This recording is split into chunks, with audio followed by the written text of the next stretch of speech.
Ladies and gentlemen, good evening and welcome to today's session of our COVID Business and Society Seminar Series. This is about the 7th in the series since the outbreak of the COVID-19 pandemic. As a school, we have been looking for opportunities to engage both colleagues in academia, but also of our students and more importantly, of practitioners. COVID-19 and the shift to online mode of engagements actually helped us to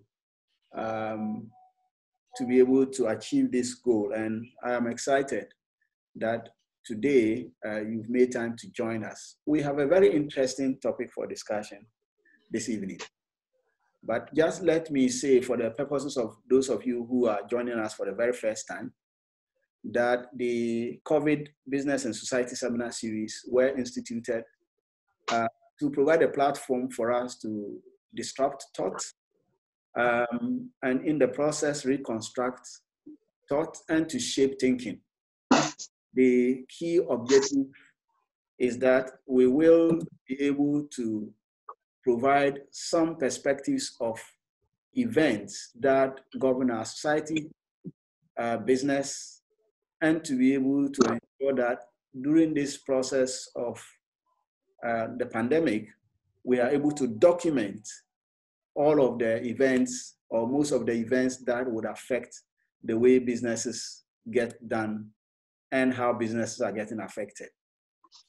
Recently, in a conversation with one of my colleagues, he says, after the financial restructuring, the financial sector restructuring, he was looking for published academic work on the subject matter.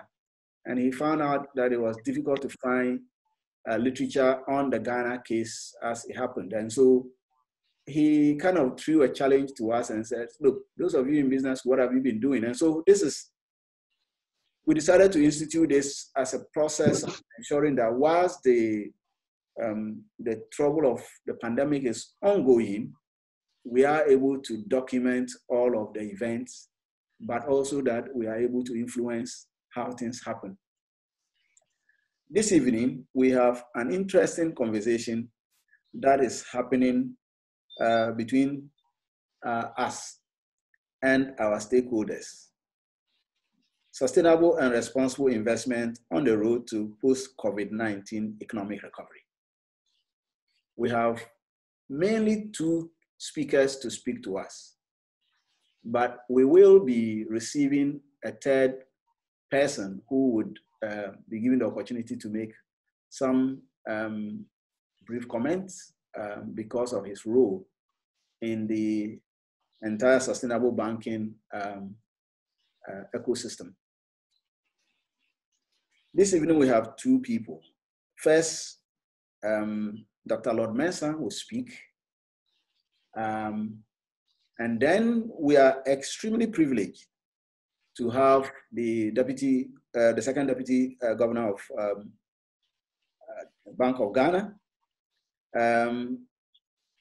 the deputy governor of Bank of Ghana, Mrs. Elsie Addo Awadzi, who I will be introducing in more detail at the appropriate time. So we do not keep you waiting for long. We would give Dr. Lord Mensah the opportunity to go ahead and present first. Dr. Lord Mensah is a financial economist and a senior lecturer here in the Department of Finance at the University of Ghana Business School. For those of us who are media alive, Dr. Lord Mensah doesn't need an introduction. Today, he is putting on his academic cap and he's going to be giving us some perspectives from a theoretical perspective on this important topic of sustainable and responsible investment as we struggle to get out of COVID-19. Dr. Lord Mensah, I am excited to welcome you now to give us your presentation. You have 30 minutes or less, not more, so that we can have a lot more time for engagement. So when Dr. Lord Mensah is done, we would give opportunity for a few questions, and then I'll ask you to reserve more of the questions for a later engagement once Madame finishes her presentation. So Dr. Lord Mensah, you are welcome to engage us. Thank you. Thank you very much, Professor Bawele, my Dean of the Business School, and the opportunity to have me do this presentation on sustainable and responsible investment on the road to post-COVID-19 economic recovery. Now, this topic is very, very important in the sense that COVID has, dropped some awareness as far as humanity is concerned. If you listen to the quote from policymakers, clearly you could feel that human life is very, very important. So that brings me to the point where I wanted to discuss this topic, and therefore we had to invite Bank of Ghana into it because sustainability and responsible investment without, finance will not be what we are looking for. So I'll go straight to my presentation and looking at the lessons in the past, okay, what the literature has told us as far as, Lord, the environment is concerned. Lord, can you project your slides? Okay, right. I think it's clear now. Yeah, great, go ahead. Okay then. So lessons in the past from the literature clearly give us some guidelines on how economies have been growing by compromising the environment. So we could see that kind of reinforcing between economic growth and then environmental, risk.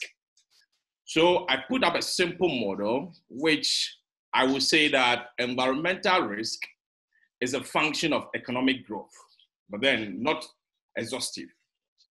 But then we can also say that economic growth is a function of several indicators. The literature is huge on this.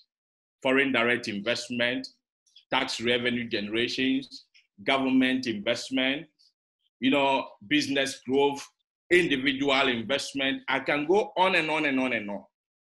But what we need to understand is that economic growth goes with financing and investment decision. So you should ask me what contribute to possible environmental risk, which forms part of the sustainable pillars, I would say that it's composite. That is why you can see me putting up F of G plus certain errors which indicate that, all the indicators I'll be capturing might not necessarily be exhaustive. So we have to understand that environmental risk is a composite function of financing and investment decisions at the national, corporate, and individual levels. Okay. Now, this brings me to pull up two theories together. This is, of course, theories that we know in finance, but then I relate it to, sustainable and responsible investment. I brought it up together all by myself. So I look at the returns that individuals are looking out for on their investment. So it could be shareholders, it could be bondholders, it could be, individuals who have invested in a firm, okay, and expecting certain, returns from that firm. So of course, there's risk inherent with that kind of returns they are looking for. And that risk, environmental risk, forms part of it. So we've seen a situation where companies want to, aggressively satisfy their shareholders by providing certain levels of returns to them. So you can see on my black straight line in the extreme corner, I have aggressive companies. These are companies who don't care about the environment, who don't care about the sustainable, pillars, who don't care about their people. All that they think about is to make up returns for investors. And then it goes with, the country's position as well. Countries have positioned themselves in such a way that sometimes they want to be aggressive, and it's quite dynamic. If you look at post-World War II, industrialization, that was when companies were aggressive, but not knowing they were growing, returning to their investors by compromising, the environment. And clearly, the society has become aware that whilst we're targeting returns, we are leaving some externalities to the society. And therefore, why don't we make sure that we grow the returns all right, but then in the end, we take into consideration the environment as well, the people as well. So we can see conservative type of companies at that bottom end. That is where the behavioral theory fits in. But then the global target is that we're looking at the green, where we can enhance returns, increase returns, but then at a minimum level of risk, environmental risk. But what is happening currently as we speak is to move on that black line that you see, which is 45 degrees to the both X and the Y axis. So to move on that line, we have companies that are aggressive. I mean, there's demand out there for their product. So they focus on producing, independent of the source of finance.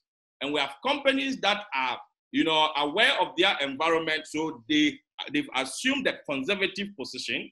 So what is happening is that a carbon market that has been created in Europe is to find a middle ground between the two extremes. But then the global target is now on where the green is, to increase returns at a minimum, level of environmental risk. And as you can see where I have the black, square, I'm saying it is not sustainable, because once you get there, producing and then not making returns, which is not commensurable to the environmental risk, obviously you cannot sustain, the business, you cannot sustain the country in terms of growth. And if it is an individual, your investment cannot be sustainable. So I look at these three pillars of, sustainability, where I've adopted 3P concept, where we have profit, planet, and the people. So as a company, whilst you are targeting a profit, you have to look at whether you are not compromising the environment, whether you are doing that, you are generating that profit using less energy, or through less wastage. And then the people, are you being responsible to the people? So effectively, these are the pillars of sustainability. But then there are hurdles that goes with it. So as clearly, I dub this as the 3P concept, where we have profit, people, and then the planet as a business. You need to look at this.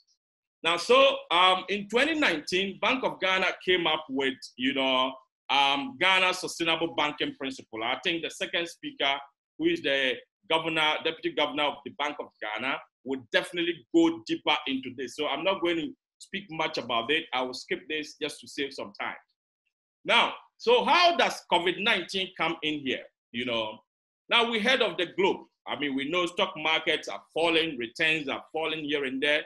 So you look at the three global icons when it comes to stock market. So we have the Nikkei, which is in Japan. Returns dropped to about 14.7%. We have, which is quite, high relative to the past, what has been happening on stock market historically. Then we know Dow Jones Industrial Average, and then FTSE, which is in London, lost about 24% on returns. So effectively, COVID-19 came to, harm stock market. And you should understand that, investment on the stock market go a long way to feed into, investor sentiment, because stock market investment is more or less, I look at it as long-term investment, for which every investor who commits to this kind of investment, wants to reap in a long term. So if it starts deepening, then it means, it tells you that the horizon of the investor, the sentiment of the investor is being reduced to short term. And normally that gives a signal for, crisis. Now, whilst the market is, deepening, we saw also unemployment from the US, going up here and there, and always almost up to what? The 6.8 million, margin, number of people who are unemployed. And it started improving after that. Now, but then all is not lost when you look at the market. Whilst we have on those problems with socialization and then coming together, the technology firms, were booming because it came to bridge the gap that the things that we could have done in coming face to face, we're now doing it online. As I speak to you now, is enough.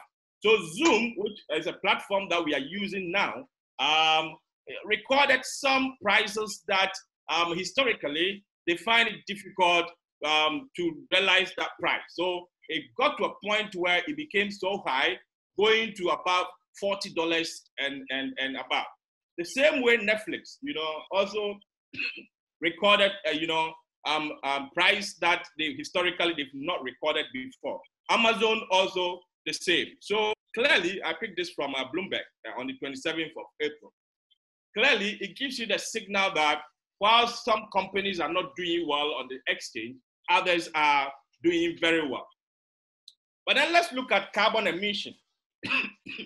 Now, the history tells us that from 1900 to 2020, clearly, all the crises that has happened, there seem to be, improvement in carbon emission when the crisis happens. So you can take it from Spanish flu, 1920, all the way to the financial crisis that we had in 2008. They all give you the signal that during crisis, normally, carbon emission, goes down, global carbon emission, which is part of the environmental issues that we're dealing with when it comes to the sustainability pillars. Now, this year, with COVID came in, it is anticipated that the reduction in carbon emission is going to be far, far better than the historical recordings that we've had since 1920. Now, the carbon emission reduction came about as a result of countries, putting up some non-pharmaceutical measures to ensure that people get safe wherever they are. And like I told you earlier in my, introduction, the people became first. So whatever measures you are putting in place, you have to make sure that the people are safe. So Berlin, London, Milan, and all those, which we also had, our lockdown in Ghana. They also had lockdown. So effectively, you could see clearly that the lockdown came to have effect. So if you look at this graph, we're looking at average congestion per day. We're talking about traffic flows within cities. And clearly, it tells you that if you compare 2019 to 2020, clearly, carbon emission dropped in 2020 somewhere in what? April, May, okay? And it cut across all the various major cities. Look at Paris. It was almost what? Zero. This measure is a measure of how many cars that passes through a certain, demarcated area within a day. And that is what is recorded as traffic flow. And that measures what? Congestion. So effectively, there was no much movement. So you could hear statement from, those who are doing more research into climate change and all those, that the earth is being healed, okay? So, and then if you look at this graph, as you can see on my screen, we have airline capacity. So as of January, the blue line that you see indicate the booking capacity of the airlines. But as the COVID-19 creeps in and then lockdowns started happening, then a lot of adjustments were made. So you can see adjusted weekly capacity started dropping, and almost dropping at what? 25, So effectively, it gives you, in terms of number of seats, it gives you the signal that, movements were frozen, and in the end, carbon emission was being improved. So the question that came from Peter Gren, who works with the Center for Research into Climate Change, indicated that what if carbon emission was cut like this each year. So carbon emission, if it's supposed to cut by the margin that we anticipate that it will cut by this year. Now, that gives us the signal that temperatures target, which we were the global agenda of reducing temperature of about 1.5 in this century, the world needs similar, foreseeable future to keep this target in view. So if we are to realize this 1.5 degrees reduction in temperature, we need such structure of lockdowns to make sure that, we reduce the temperature. Now, but we can't do that by using the COVID, non-pharmaceutical mechanisms, by locking people down here and there. So if COVID-19 leads to a drop in emission of around 5% in 2020, which is the forecasted, carbon emission, then that is the sort of reduction we need every year until net zero emission are reached around 2050. But then such emission reductions will not happen via lockdowns and restrictions, as I've indicated earlier, but by climate policies that lead to the deployment of clean technologies and reductions in demand for energy. That is coming from Glenn Peters. So the focus is to reduce carbon emission. But we also need to understand that COVID-19 comes with certain opportunities, which is going to change personal habits in terms of how we consume and all those. So if the present crisis is not seen as an opportunity for structural change to deal with climate crisis, it will be difficult for us to breathe clean air again. So as I indicated earlier, the notion, the proponent of climate change are saying that the earth is being healed. The atmosphere is getting clean, air is getting cleaner and cleaner every day whilst we're in lockdown. Now, so we can top this up with research that was done to ascertain whether people would like to change their consumption habit. And they realized that people are prepared to even park their vehicles at a point and hop on bicycle just to reduce, carbon emission. Now, we've learned from this, COVID-19, and a lot of statements are coming from different stakeholders, different policymakers, okay? So Prof. Gal Whiteman from Lancaster University, UK, says that it was almost impossible to believe that governments around the world, when faced with health emergency, why is it impossible? Because government want to realize economic growth, okay? So he thinks it was impossible. But then when faced with health emergency, would put humanity ahead of economy. And they did. They've done that. So it tells you that government across the globe, global policymakers are taking humanity serious, okay? And I can add that from our president, which he quotes, that we know how to bring back the economy, but we don't know how to bring back human life, which is, gives you the signal that human life, is very, very important as far as humanity is concerned. So what is the way forward? Looking at what is happening and things that are coming from the global icons when it comes to policy, there is a need for policymakers to ensure that post-pandemic economic stimulus packages factor in environmental concerns regarding the potential rise in carbon emission. So they have to design economic stimulus packages to revive economies without causing any negative externalities to the environment. So we know that the world economic recovery, is going to be green focused. That is what we need to understand. So the world will move to greener fuels, and then also international stimulus packages, financing, post-COVID funding may be tied to the ESG principle, which is the environmental, social, and governance principle. So what I would say is that Ghana should position itself very well to attract such funds that are going to hover, around the globe going forward. So, but then there's a possibility that we might lose focus. The reason why I'm saying there's a possibility of losing focus is that during these lockdowns, during this economic world, turmoils, we saw, a dip in oil price. And most countries who produce oil relies on oil production to ensure that their economies grow very well. To determine their revenue, they have to rely on oil. So effectively, these countries who had a dip, in order to recover their balance sheet, right, i.e. their revenue and then their expenditure, going forward, when things start easing up, they would like to produce more oil. Somebody will ask, what will OPEC be doing during these times? Obviously, when it comes to aggression, it becomes individual specific countries. We saw just before the COVID, what happened? Some countries were not in favor of cutting down supply of oil. So, these are things that are going to happen. Then we also need to understand that there were regular conferences that were going on just to remind ourselves on the green, environment, sustainability principles.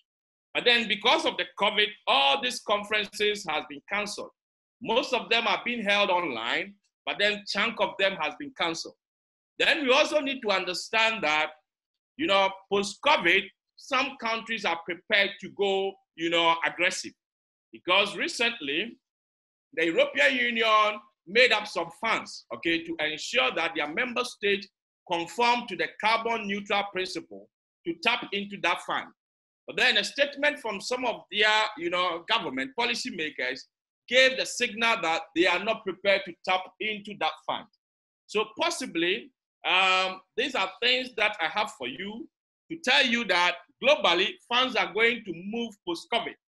Funds are going to come from governments of the day in and day out. But then it will be channeled to sectors that are going to be what? Keep to the sustainability principle. Thank you very much for my presentation. I'm ready for questions. Thank you very much, Dr. Lord Mensah. You know that nations, just before anybody else come, you know that nations, especially developing countries, are under pressure to keep employment, to make sure that their economies continue to remain resilient even after COVID-19. Is it your postulating?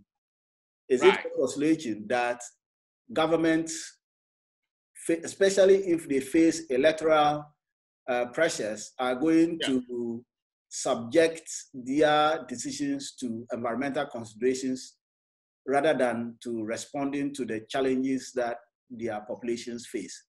You think that push between the rock and the hard place, what would governments, especially governments that have electoral confrontations, what do you think they would do?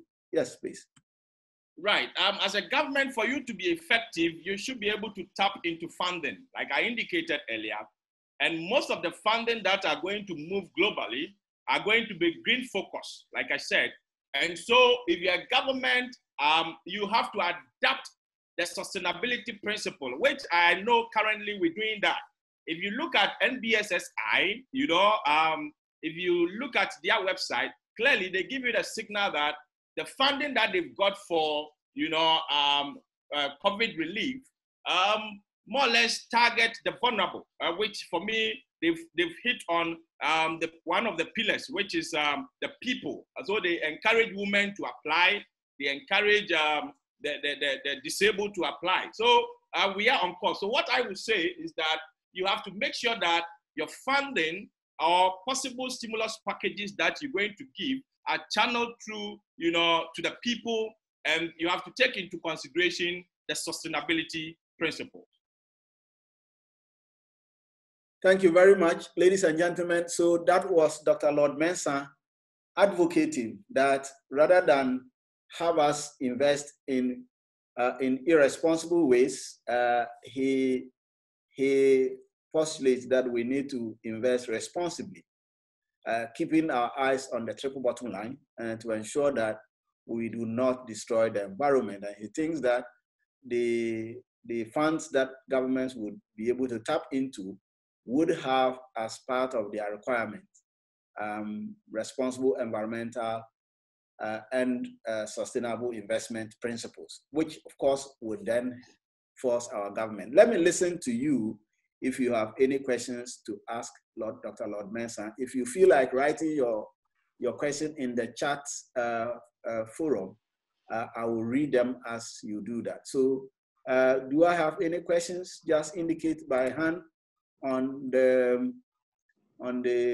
participants list, and then I would recognize you, or else just unmute yourself and go ahead and ask your question. Well, this is Emmanuel Addo. Yes. Can you hear me? Yes. Can you hear me? Mr. Emmanuel Addo, go ahead. Okay. Thank you, Mr. Lord. That is a Your line is rather very faint, at least for me. Somebody else can go. Let me see what. All right. You can type your question in the chat forum. I will read it if you have difficulties. There are some few questions there which you can pick it up. All right. I didn't see that yet. Oh, okay. Now I have questions. Oh, wow. All right. So there's a question coming from my very good friend, Kojo Afeji Bedu. He says, I know many economists, including some currently among us in this meeting, strongly believe in a free money market system where credits and movements in the cost of capital interest rate are left in the hands of market participants, which subsequently lands in the hands of demand and supply, and to a greater extent, the factor of whom you know syndrome, especially in Ghana, with little or no centralized influence. So then, A, do you think such practice has helped Ghana and Africa at large, as we unfortunately see economies who practice otherwise, like China, triumph and do better in recent times?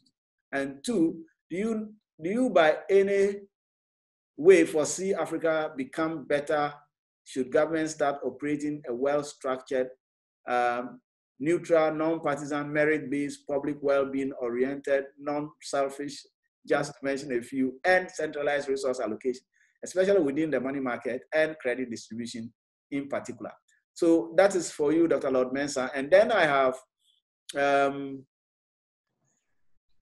please, how do we get the recorded version? Okay, ladies and gentlemen, the lecture is being recorded, and this will be made available at the UGBS YouTube channel, and you can access it. For those of you in Bank of Ghana, we are going to send it to the Deputy Governor, so you can have access to it from your media team. So Dr. Lord Mensah, you have one question there already. Do you want to add to that now? Yeah, let me take it now before it escapes me. Okay. You know, looking at the free market operation, if you listen to the presentation very well, I indicated that, you know, we have a theory of that form where you see the red is more or less a free market, where the belief is that let's produce, and even out of the production, we can make more profit. And in the end, we invest some of our earnings into R&D. And out of the R&D, we come up with innovative ways that can move us to what? You know, the target where the green environment. So research comes into play here. So effectively, those are the free market operatives. But what I'm trying to establish here is that globally, funds are going to move towards, you know, conservative nature of what? Countries that takes into consideration the environment. Countries that takes into consideration the sustainability principle. So effectively, if you are a country and you don't align yourself in that form, it will be difficult for you to attract funding. A time will come that going to even the Eurobond market, a time will come that going to enjoy some packages from the IMF, a time will come that to enjoy packages from the World Bank, it will be tied to the sustainability principle. So for you to attract such funds, all that you need is to ensure that in the process of your operations, you adapt this principle. Dr. Lord Mensah, I'm sure that others have questions they want to ask. Just a quick follow-up. The US is withdrawn from the climate accord, and President Trump doesn't believe in climate change. He says it's a hoax. Yeah. The US is a very huge market or a very huge donor investment source for Ghana. Do you think that private sector capital that is flowing from America would hold people responsible for responsible investment if in their own backyard they are not under pressure to do that? Well, America as it stands now, it's not that they've withdrawn completely from the protocols. But then what they're trying to establish internally, they also have a way of ascertaining whether, their production, whether their investment are right or not into maintaining this sustainable and responsible investment principle. Effectively, if you take into consideration that North Americans have, a belief, and the belief is that for everything that we jump on, let's put it in through some incubation period. So within America itself, they have certain indices that they are using to track, these sustainability principles among, companies. It's just that they've not hopped onto the global one. But obviously, my belief is that once they test, their internal structures and it works very well, they'll find a way to integrate it, globally. And I believe that that is going to be the order of the day. So we should align ourselves well to meet such, what do you call it? Should I say unexpected? Thank you very much. Mr. Emmanuel Addo, are you able now to ask your question? Yes, let me, is it better now? Yes, I think you are better now, yes. Okay, so thank you, Dr. Mensah. And my question is more to strengthen the presentation than it's more Mr. Addo, it's unfortunate. Again, it's difficult to hear you well. Oh, okay, all right. I think there are some questions in the chat frame. Right, so there is a comment from Ismail Adam. He says, mine is a contribution. Let me congratulate the presenter. Insightful presentation. Let me say the policy coherence and multiple policy objectives is key in achieving sustainable development. As a nation, we need to complement BOG's effort with broader economic development policy objectives, such as employment, economy, and environmental security. Thank you very much, Mr. Adam. And we have from Dominic, by sustainable and responsible investment, can Africa begin to do so by focusing on internal strengths to build the local market? Is this feasible, Doc? Well, can I respond to that, Dean? Sure. Yeah, it is feasible. But then in the end, I think this is a course that I teach, my class, and then we were, putting up, we studied a case study, and the case study came out clearly that for you to adapt your internal structures of, sustainability, you also need to understand certain levels of the, the global standards, and possibly getting expertise from outside to come and look at the structures you have, just to get the buy-in of the globe. Because, we don't sit in isolation when it comes to business. We are well integrated. So if you want to, focus on your internal strength, fantastic. But then in the end, ensure that you look at the global best practices, and then, I would say that it will be feasible to do that. Next question is from Barbara. It says the setup of most SMEs in the country does not factor issues of environmental sustainability. Does this then mean that the SME sector will lose out post-COVID? Interesting question. Barbara, I would say post-COVID might not necessarily be immediate, Immediate, I would say, because most of the countries are going to rely on their internal funding and the little that support that they get. But then beyond post-COVID deeper, I would say that yes, they are likely to lose out, because most of the fundings that will come from the financial institutions will make sure that you keep the environment, and then make sure that you address the people living around the vicinity that you have your businesses, and make sure that you become profitable so that the business can go in a long term. Yes, thank you very much, Dr. Lord Mensah. I can take only one more question. Oh, yes, there's a question on the chat now. Let me see. This is coming from Namadi, yes. Doc, while we are taking advantage of the prevalence of the novel virus to strengthen our domestic production muscles, there is a likelihood for a scramble for markets when good times return. What should we be doing to deal with the scramble when it starts, such that we are not pushed back to pre-COVID times? Interesting question. Yeah, very good question to ask.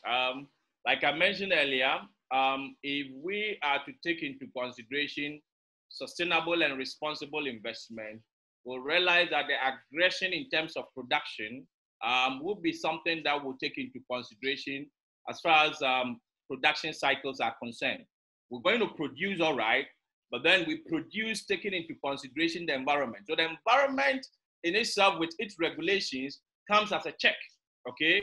The sources of funding in itself comes as a check, for which if previously you were using 20 people to produce something that, only, let's say, something that, let's say 50 people should have been used to produce, as far as the people are concerned, it will be a requirement for you to get financing from most of the financial institutions. And therefore, I expect that this will build up into the aggression that most of the companies are going to use to, produce. So it should minimize the scrambling that he's describing here. Right. Dr. Amin Karimu has your hand up. Please unmute yourself and go ahead to ask your question, sir. All right. Thank you, Dean. And Dr. Lord Mensah, thank you for your presentation. Right. I have a quick question about sustainability aspect. Obviously, the Western world developed via the Industrial Revolution based on oil, energy generally.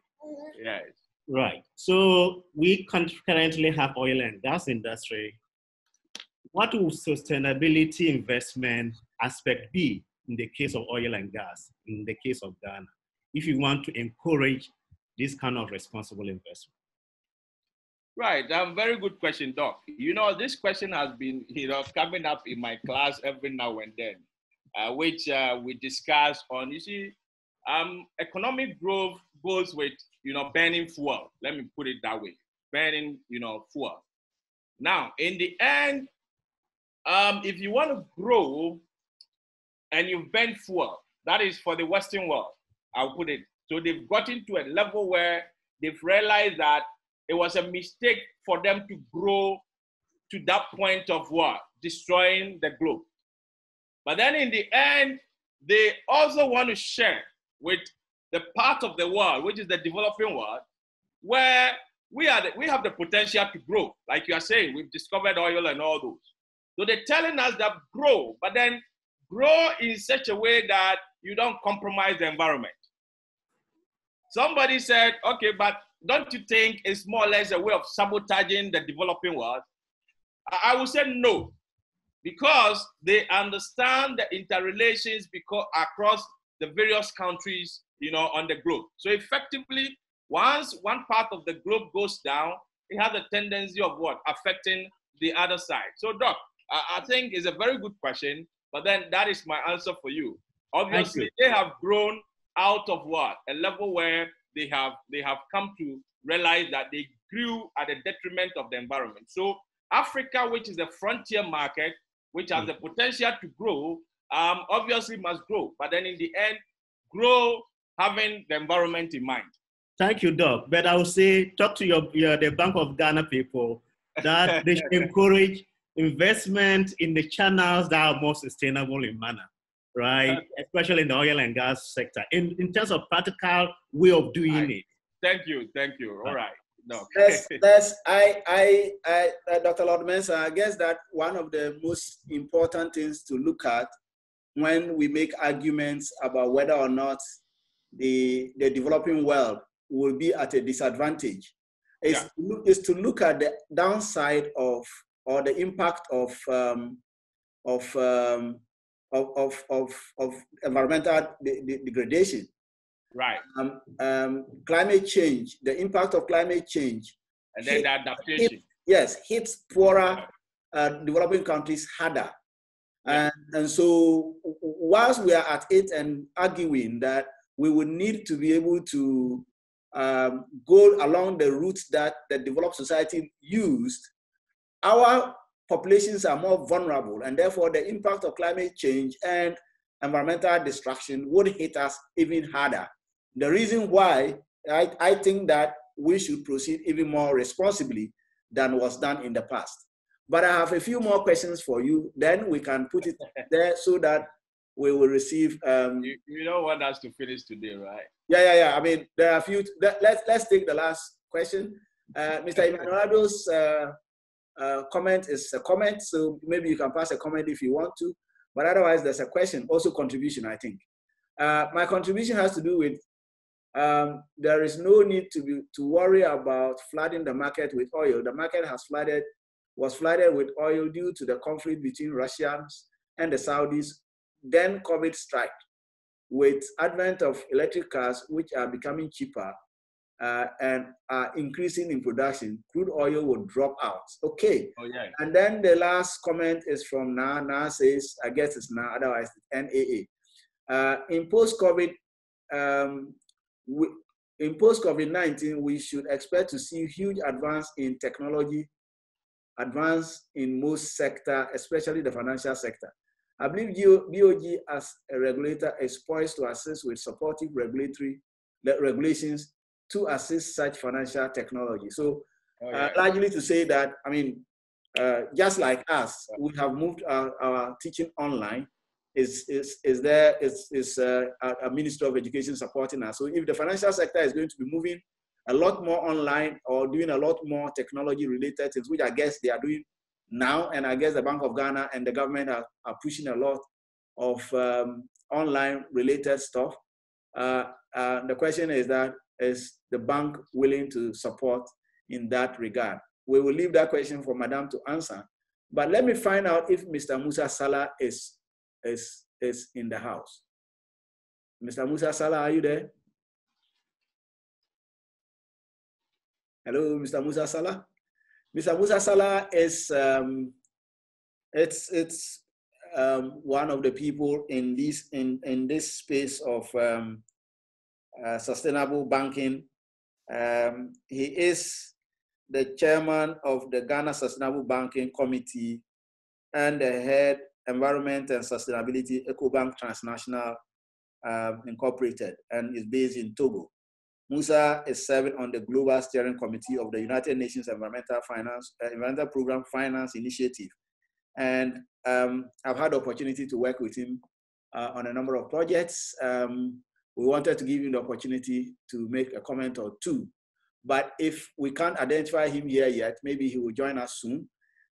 We will now prepare ourselves to receive the presentation from Madam Deputy Governor. And now we'll be taking a few minutes to introduce her before she takes the stage to give us her presentation. Madam Mrs. Elsie Addo Awadzi was appointed second Deputy Governor of the Bank of Ghana in 2018 with responsibilities to cover the bank's financial regulation and supervisory functions, financial stability, and related areas. She's a member of the bank's board of directors, serves as a member of the regulatory, statutory monetary policy committee, and a member of the Financial Stability Council established by His Excellency, the President of the Republic of Ghana. She's the second woman to be appointed to this enviable position. Madam, we celebrate you. The UGBS appreciates that you passed through here before. And so we want to claim a pound of the accomplishment. As thank you very much. And as Dean, I am most privileged to be associated with you. She has played a key role in designing the bank's COVID-19 response policy and regulatory measures that are aimed at providing some liquidity in the financial system and the economy generally. providing relief to customers of banks and other financial institutions impacted by the pandemic, and promoting financial inclusion and sustainable banking principles.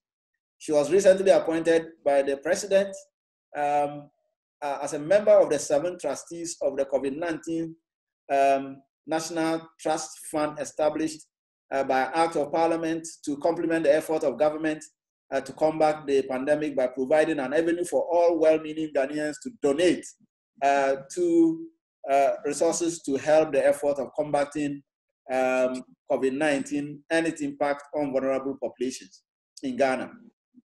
Madam had worked before with the IMF for between 2012 and 2018, and there she served as senior counsel of the Financial and Fiscal Law Unit before her appointment as deputy governor. As part of her role in IMF, she worked with a number of countries, helping to stabilize their financial systems, provide financial regulatory and supervisory frameworks, and manage financial crises in many of these countries. And in that regard, support in the provision of very robust financial management, public debt management, and fiscal responsibility regimes for these countries. She served as the course director and trainer at all several IMF regional technical training programs for senior officials. And the reason why the University of Ghana Business School will not let you rest, we will keep drawing on you to ensure that our students get a chunk of the pie when it comes to your very many experiences. She had worked with the Ghana Securities and Exchange Commission and had been very instrumental in establishing all of the wonderful things that had happened there. She is a trained lawyer and then studied for an MBA in finance from the University of Ghana Business School. The reason why when I call on her, she says, I cannot say no. Madam Deputy Governor, we appreciate you spending your evening with us and very privileged to be with you this evening. We want to welcome you now. Dr. Lord Mensah, if you can take off your slides so that if Madam has some slides to share, it will make it easier for her. Madam, thank you very much. I'm sorry, but we have 82 participants in this meeting. And as I said, this is being recorded. So the impact goes beyond this. Thank you very much, and you are welcome to make a presentation. Thank you very much, Professor Dean Baule. Thank you for having me on this very timely webinar. I'm very grateful for the opportunity. And my thanks also go to Professor Lord Mensah for inviting me to work alongside with him on this webinar. Madam, I'm not yet professor. Okay. Well, Dr. Lord Mensah, Dr. Lord Mensah. So I'm a proud alumnus of the UGBS, as you have mentioned, MBA 2000 class. And I'm very much proud to be associated with your seminar series. So I'm going to ask your permission to share a presentation, if that's okay with you. Yes, please. And let me hope that my IT skills do not fail me. Okay, where am I going to go right now? So there is a green. Yes, just give me. Yeah, I found it. I wasn't able to do it, but let me just. It'll be very helpful if I could. So just give me a couple of seconds, please. A couple of minutes.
Just a few seconds, please. That's okay. Whilst Madam is at it, let me announce that if you have questions following Madam's presentation, you can post them in the chat room. So I think, Dean, Musa Salah has come up. He said he's having problem with his computer and the network. Okay. But he said he can hear me. Oh, okay. Yes, and that he's calling for climate smartness post-COVID. Okay. So I know Mr. Salah would definitely ask for that. He now sleeps and eats climate change, climate and sustainable and responsible banking. So I am not really surprised. But as he says, I think that it's a mouthful. It's a mouthful, and so, Madam, if you can drop me an email with the slides, I can upload for you if it's becoming difficult. But whilst we are at it, Mr. Salah, know that we love your enthusiasm for IT green business management, and I get excited when I engage you, because in the end, he was supposed to be part of the panel. Yes, yes. Green business management, and I get excited when I talk to you, because in the end, I see Mr. George Uyafe is on the system. It's in the house. Thank you very much for passing through. If you do a story on this, I will really be excited. So please do a story. Yeah.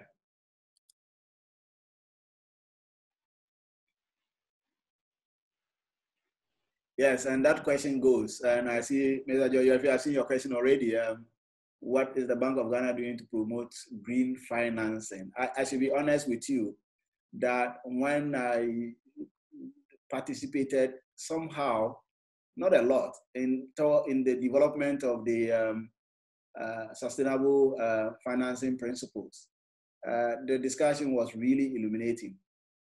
And there are a lot of things that are going on within that space now. That's what I'm excited about, Musa, Mr. Salah. So there's a lot going on in that space now. Maybe we can do more. It's always good to do more, so why not? So that's but if Mr. Salah can hear us, Mr. Salah, can you do you want to say hi to us and go ahead and make your comment? Is COVID-19 going to change banking regulation in Ghana? Question for Bank of Ghana. Yes, George, I guess you have a lot of questions this evening. Yeah. So bear with us, ladies and gentlemen, whilst we get the slides sorted out, because that will make the discussion a bit more exciting if we can follow the slides. So.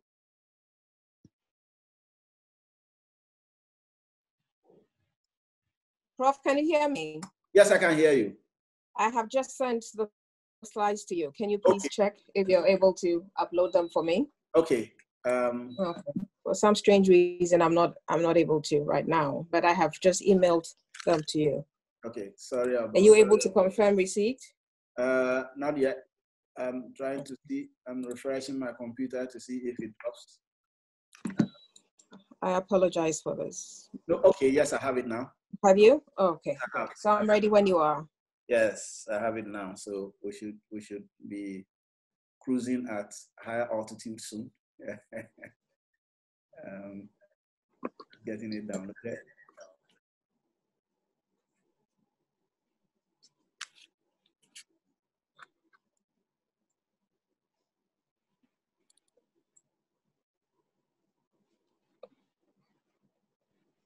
Okay. So I think we should be on our way now. We should be on our way now. Here we are. Perfect. So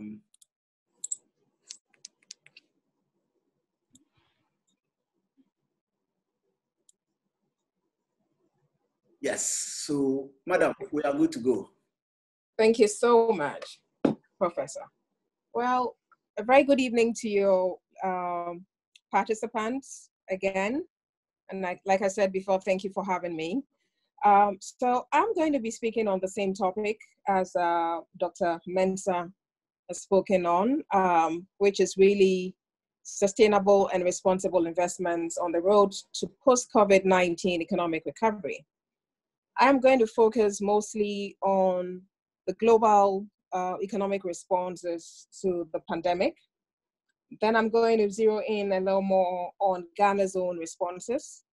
And then going to be talking about what the post-COVID economic environment will probably look like and what might be needed. And then end my presentation by looking at the role of the financial system and the banks in particular, and then talk a little bit about a sustainable banking initiative. So that's a broad roadmap that I intend to use going forward. So this is just a picture to remind us of what we're dealing with, COVID-19 in various shapes and forms. But this picture on the right, I found quite stunning. This is a picture of a hospital that was built in a few days in the Chinese town of Wuhan to help with their health interventions when the pandemic hit China. Now, this is a massive, it turned out to be a massive hospital built in only a couple of days, and it wasn't the only one. There were a few more like that were built in Wuhan to deal with this. But that speaks volumes in terms of the nature of the pandemic and the nature of the shock that it was, if you will, or that it inflicted on countries around the world, and the drastic measures that had to be taken very quickly too, to save lives as much as possible, and then also to deal with economic ramifications. Am I able to turn the slides, or are you having to do that for me? Okay, thank you. So I'm going to look a little bit at the economic impact around the world of the pandemic. So it's been called different things. Some have called it the Great Lockdown, because not only have countries had to lock down, major businesses and places where businesses and other activities took place, but the economies are also very badly locked down. And so this has, in all respects, been a very big, massive external shock. Many countries did not. I don't know who saw this coming.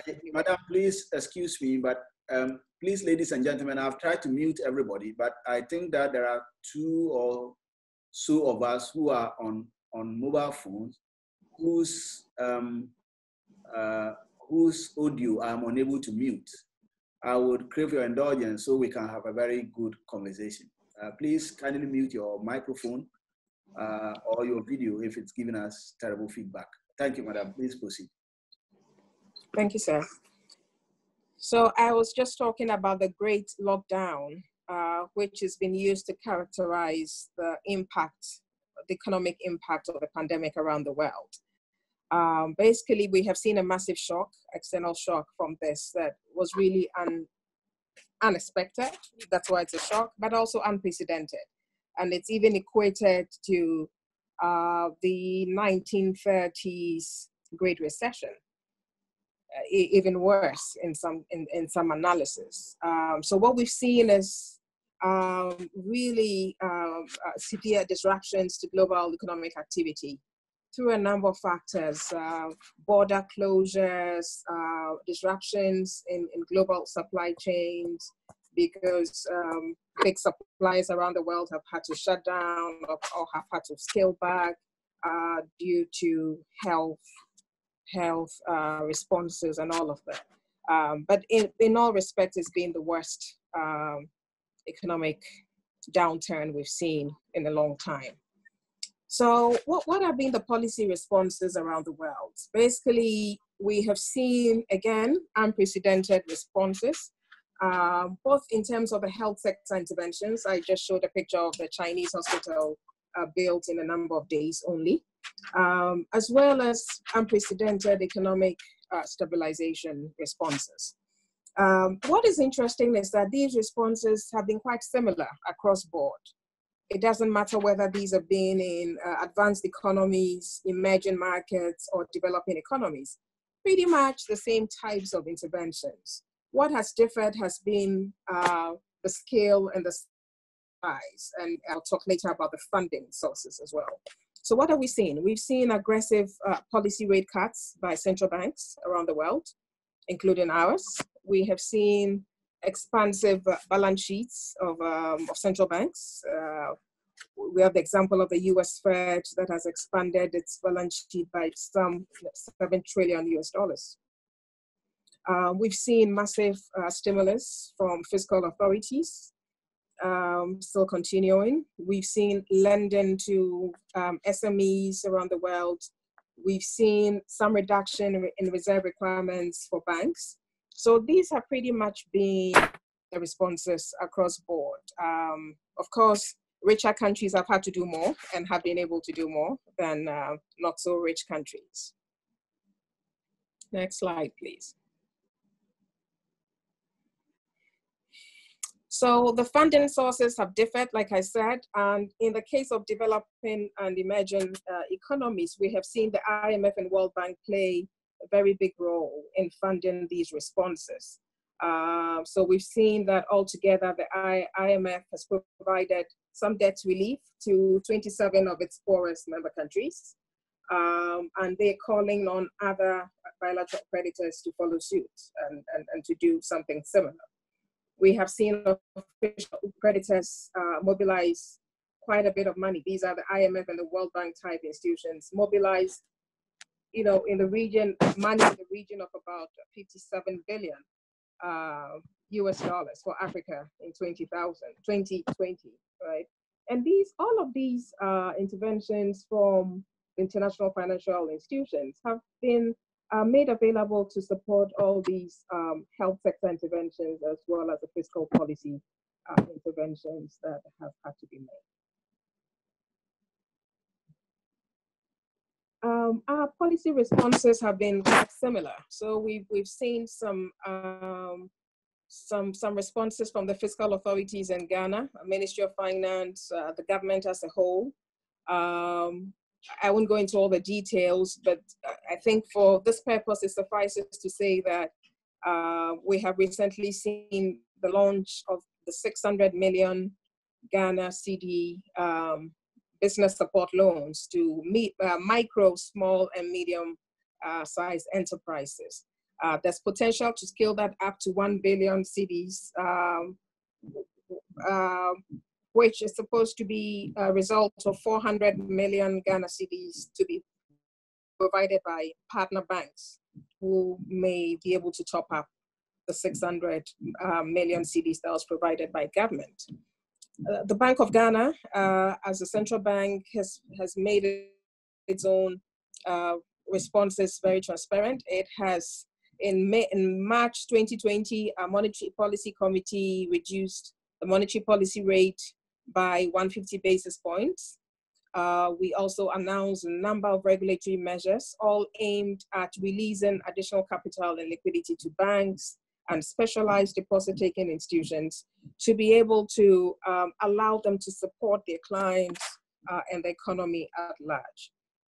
The Bank of Ghana has also increased its consumer protection oversight so that the small retail depositors, the retail borrowers are not feeling excluded, especially at this time.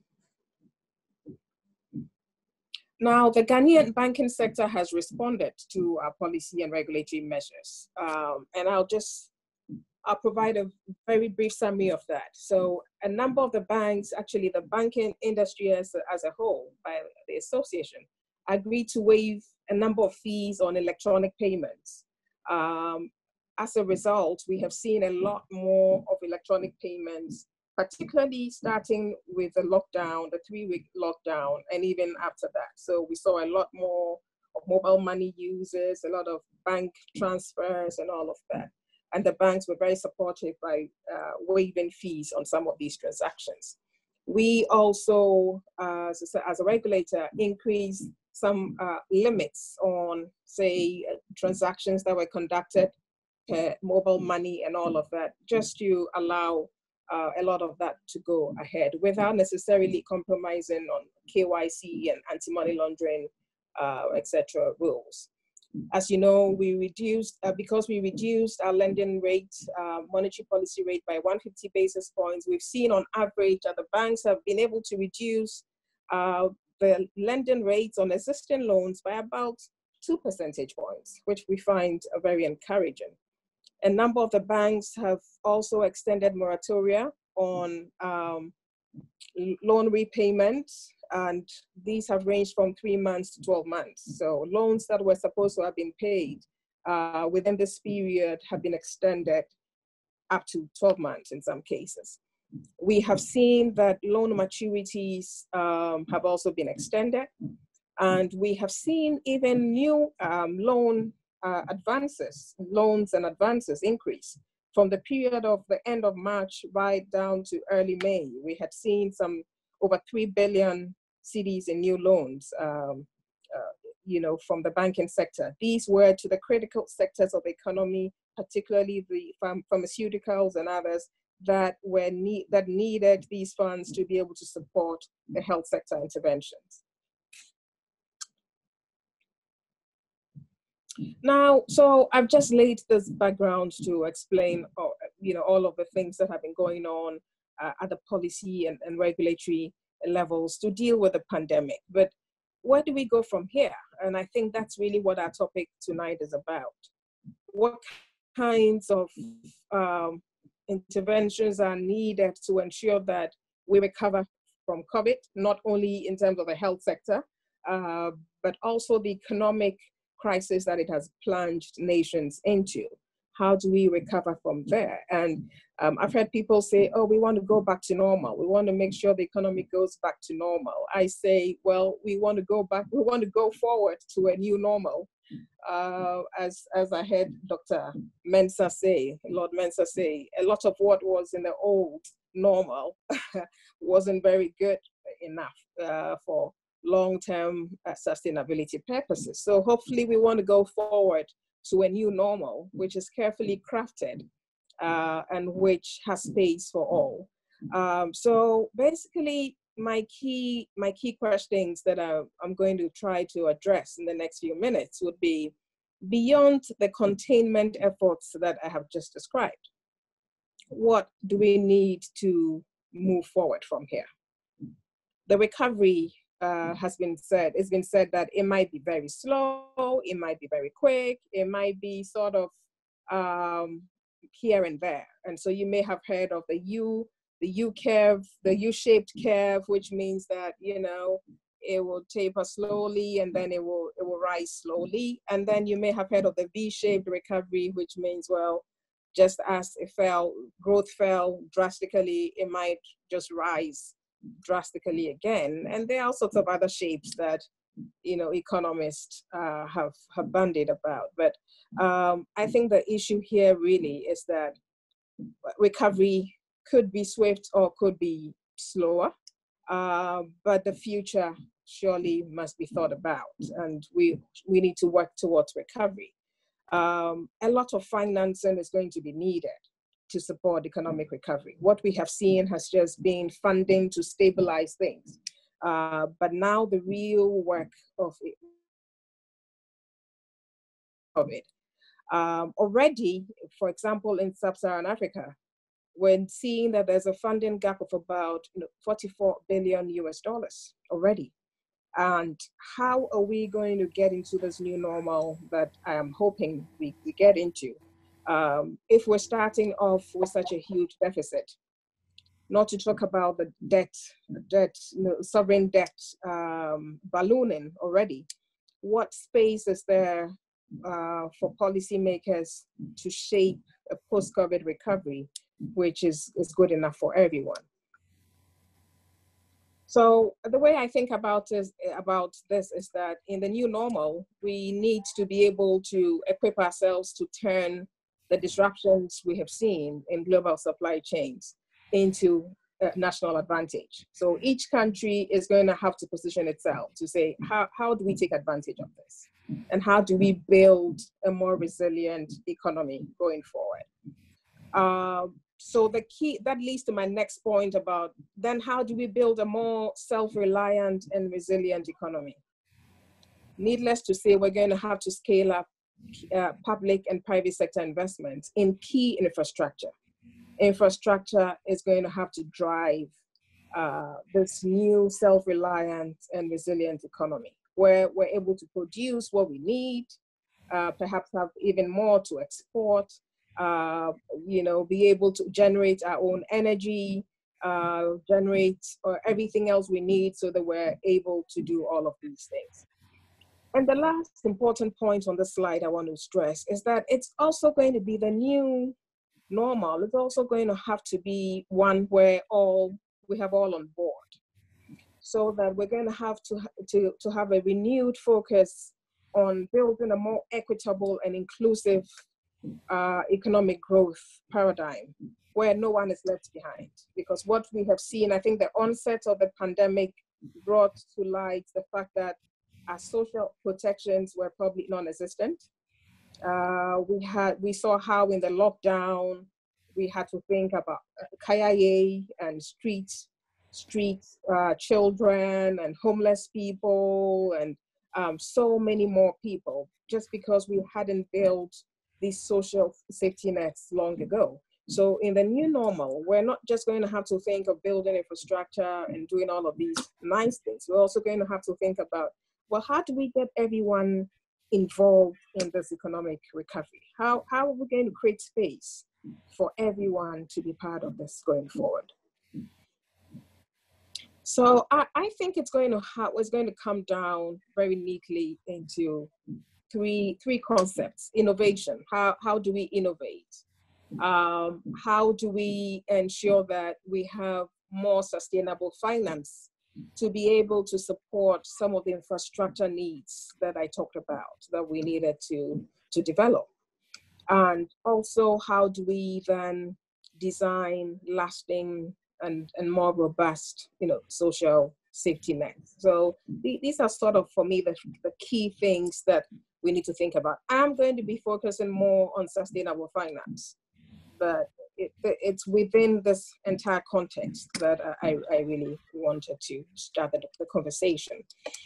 So in talking about sustainable finance and talking about the new normal, like I said before, we're going to have to think of tackling inequality. And that isn't a concept by itself, but I see that linked very much to action on climate, because we can see where that is going. And in countries that are being impacted severely, for example, in the Sahel region, where agriculture is now a problem because of extreme weather patterns. We see in the Caribbean, where a lot of hurricanes and all of that basically makes their tourism industries, crumple very, very easily. All of these things have a bigger toll even on the excluded. So the informal sector, the medium, small, and micro-sized businesses, they're already vulnerable. And then we have seen how the pandemic has made them even more vulnerable. And then we only have to think about what climate change will do to them if you were to add that on as a possible pandemic one day. So I think that action there is required, and that's why I'm going to be talking a lot about sustainable finance. Technology is going to have to be key so that, again, we can make the economic growth process a more inclusive process, bringing in particular, innovative financing methods that allow everybody to be a part of the new normal. So there's been talk around the world about how the post-COVID economic recovery has to be a green recovery. And I think that I share that view because we need to just build smarter for the future. It's not just building or rebuilding the economy, but also taking advantage of the disruption going on and just as well build a smarter economy that is also more resilient in terms of climate and related matters. Some have warned that this is really a wake-up call, and that if this pandemic we've just had is anything to go by, it should just wake everybody up as something that could be a possible scenario on the climate side. And again, I share those views. But I wanted to mention that this fact is not lost on central banks and financial regulators around the world, like the Bank of Ghana. And in fact, around the world, there's a new grouping, which is called the Network for Greening the Financial System, which is made up of 66 central banks, including very advanced ones in Europe, the European Central Bank and a few, and that system and many others in emerging and developing markets as well, who have come together. So a network of central banks and financial regulators who've come together to ensure that the policy responses to the pandemic are not only rebuilding the old economies, but are also starting a new economy. I must say that this network already existed before the pandemic, but with the onset of the pandemic, it has really scaled up its work, and particularly drawing attention to the need for very careful, intentional economic policies that help to usher in a new type of economy, which is smarter.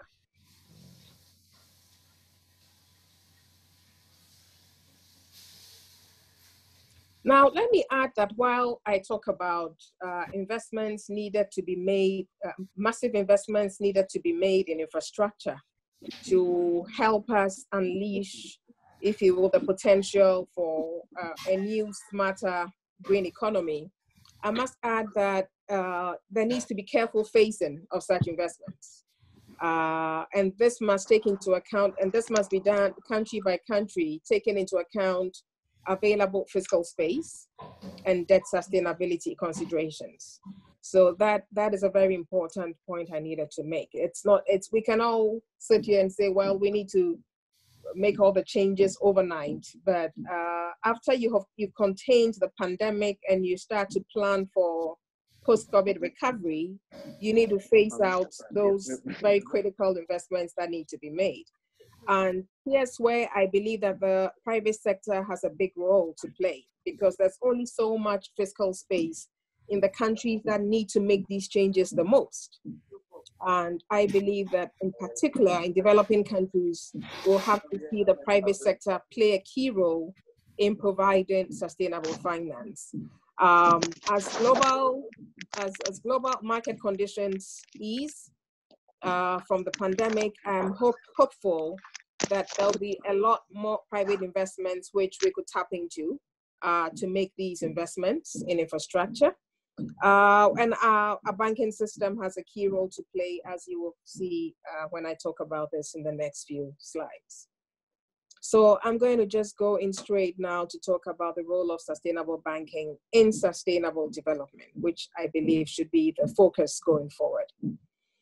So this is just to say that this obviously sustainable finance ties in very well with the SDGs. And I know that in Ghana, for example, we've made some progress in implementing and towards achieving the SDGs, but there's still a long way to go. And I believe that sustainable finance is really the key, which cuts across many of these areas. And therefore, it probably is a good time to renew our focus on the SDGs and beyond that. Let me say that we as a regulator of the banking sector can say that given the fact that the banking sector is in a much stronger position after our recent financial sector cleanup, we're very confident that the banking sector is strong and resilient and is weathering the COVID-19 storm quite well. And we see that the banks are themselves positioning themselves to play a lead role in financing the post-COVID recovery efforts as much as the balance sheets would allow them. And we definitely are supportive of banks not only remaining safe and sound, but also being able to play the key role to support the real sector going forward. We see that banks need to imbibe the idea of ensuring that the trade-offs between the short-term profit motive and the sustainable finance agenda, which requires a lot more medium to long-term mindset, is something that they're doing well and that they're imbibing this well. And we're confident that they're working in this direction. So let me talk a little bit about Ghana's sustainable banking principles. As Dr. Mensah mentioned, in November last year, we finally launched Ghana's sustainable banking principles. These principles were developed over a number of years by a tripartite committee, which is called the Sustainable Banking Principles Committee, chaired by Mr. Musa Salah, who is a representative of the Ghana Association of Banks. This committee is really representing the Bank of Ghana, as well as the Association of Banks and the Environmental Protection Agency. So what are these principles about? These principles really are designed to support Ghana's sustainable development efforts. And they bring on board a new emphasis on environmental and social risk governance, the so-called ECG framework. So this is really meant for banks to improve their own resilience. The banks themselves first, staying strong as a result of the fact that the loans that they're providing, the facilities that they're providing to the private sector are carefully designed to ensure that they go to support only sustainably run businesses. So they're not going to support businesses that are degrading the environment. They're not going to support businesses that are using child labor, for example. They're not going to support businesses that are doing things that do not work overall for the good of the economy and for everyone in there. So that is really the sense in it. And we believe that if banks do not take these steps to ensure that the loans that they provide and their general operations meet these principles, they stand the risk of actually losing out, because there have been examples, for example, there have been examples where banks have provided lending to an institution where it felt it was going to be engaged in contract mining with licensed mining companies. So they funded, for example, the purchase of excavators and all of that to go and support mining, only for the banks to realize that these were used to go and do galamsey business. And guess what? You know, there's a swoop on galamsey businesses, and the businesses are closed, the excavators are confiscated, and the bank loan goes bad. The bank has just made a loss.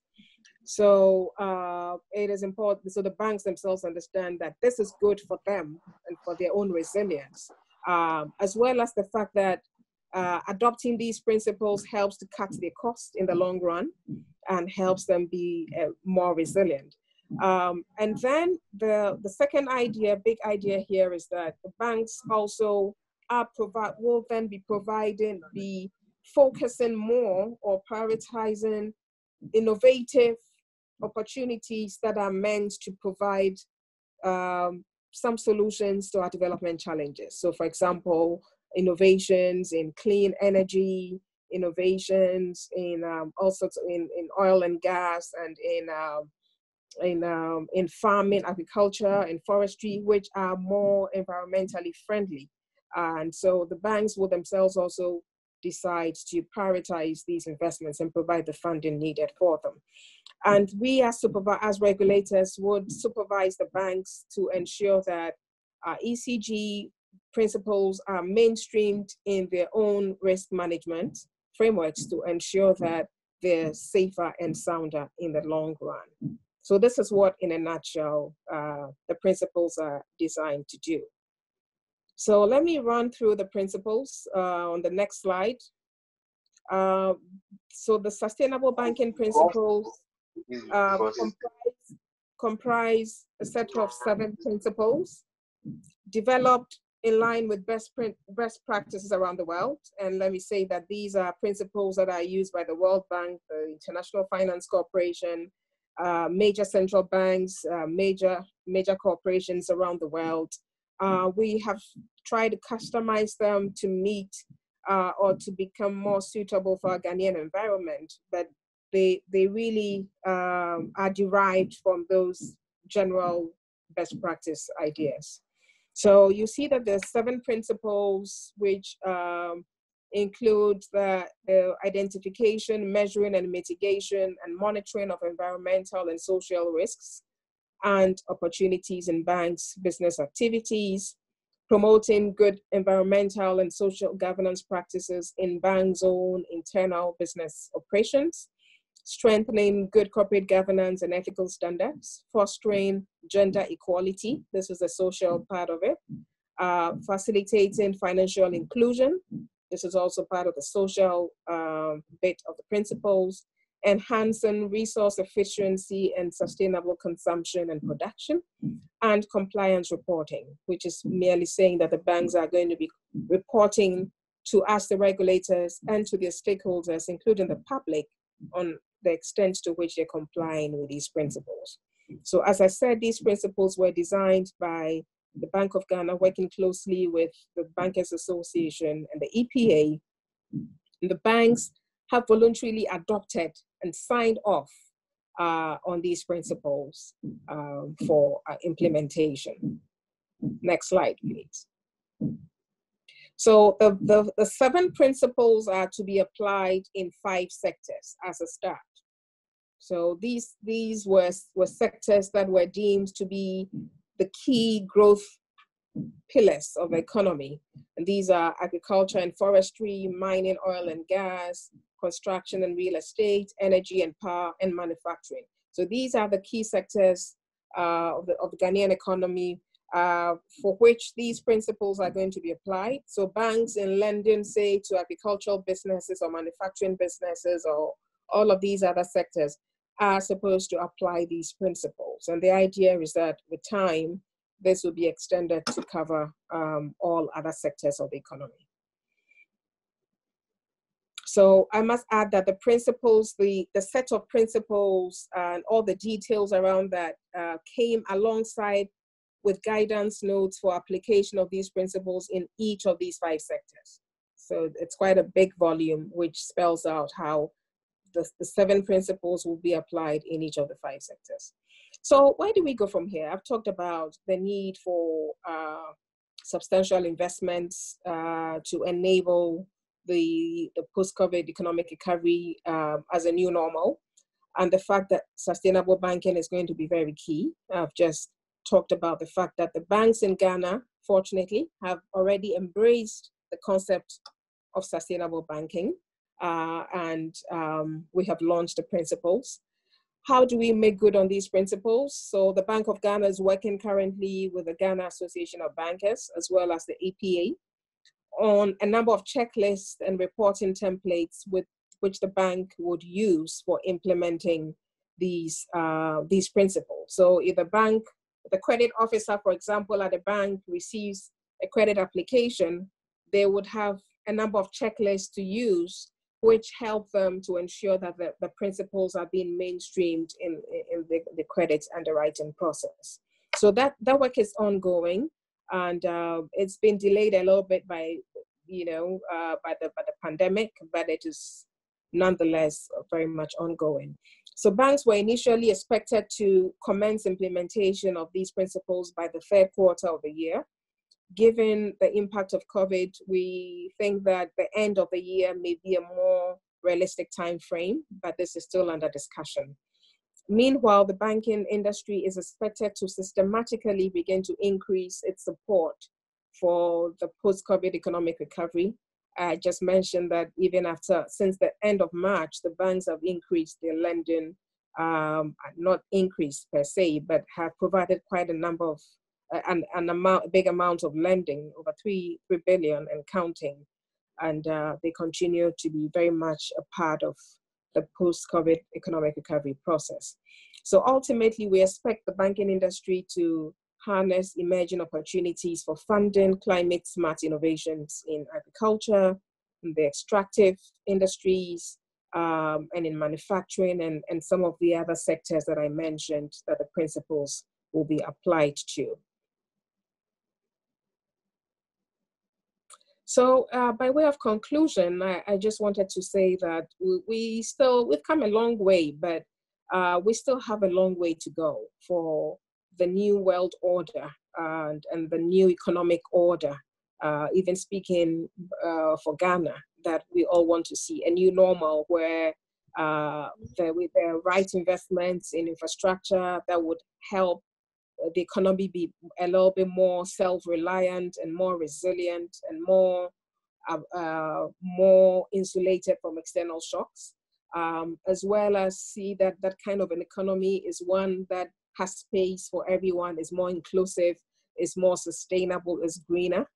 And so from where we stand now, impacted severely by a pandemic, I see that we have a long way to go, but little steps are still required, one day at a time from now, in the right direction, of course, supported by the appropriate policy and regulatory stance, as well as the appropriate investments in infrastructure, with the fiscal space that one has. The ongoing disruptions to the global and domestic economies and industries really hold opportunities for us to redesign a more resilient economy with strong and well-targeted social safety nets to make our growth more inclusive and sustainable, like I mentioned before. And the financial sector, no doubt, has a role to play in this new normal. Banks and specialized deposit-taking institutions, as well as the capital market players, the fund managers, the stock markets, all of that, and particularly insurance firms, all need to be able to scale up to be able to support a more innovative, inclusive, and robust post-COVID economic future for Ghana and around the world. So thank you. Thank you, Madam. This is awesome. I just wish we could go on and on, but thank you. This is really refreshing. I am going to not ask questions first, so let me see the number of questions that I already have here. So we will start with those whilst we go to look out for. So the first ones are, the first question, it's from George. George had asked his questions ahead of time. What is the bank going to do to promote green financing? And then I guess that some of this has been answered there. And then, is COVID-19 going to change banking regulations in Ghana? Question for Bank of Ghana. I have John Akaifie. Akaifia. I think I get that correct, hopefully. Many banks are giving loans without the normal interest in it. Many banks are giving loans without the normal interest. Is it in the right direction to get customers? How would the sector be sustained in 5 years to come? I think that's what he intended to say. Madam, I think we should take one after the other, or you want to, you can take one after the other. I'm not sure which one you want to take first. So yes, one after the other is fine. Yeah. I'm trying to find out. So is the first question George Yafi's question then? Yes. The first question your Yafi is from your Yafi. Okay. Yeah. So if George is still on, George, I hope I've already answered your question though in my presentation. Bank of Ghana is doing a lot to promote green financing, and what we have done has been to focus on developing the sustainable banking principles, which we believe is really the key. So the banks know what to do. And what is important in the way we have approached this is that we didn't hand it down like a directive. Right. We developed it together with the banks and together with the EPA, and actually got this committee together made up of reps of all these three institutions, sent them around the world to Bangladesh and Kenya and Nigeria and others to learn how they had developed theirs and the benefits of such a framework. We got some assistance from the IFC as well and developed the principles. So that for us is the first step to promoting green financing. And then, like I said, what we're currently working on is implementation. So helping the banks to know what to do and really making sure that every staff member of every bank knows what to do to implement these principles so that they become a reality in the day-to-day banking operations. So that's what I hope that this answers George's question. But what is more is that with banks adopting these having adopted these principles and beginning to implement them, we will see that banks are also attractive to international financing, international financiers, investment pools, green climate friendly and investment and green investment funds around the world that are really looking to support green projects around the world, which banks can tap into to even increase their ability to fund these projects locally. So that's really what we're looking forward to ultimately.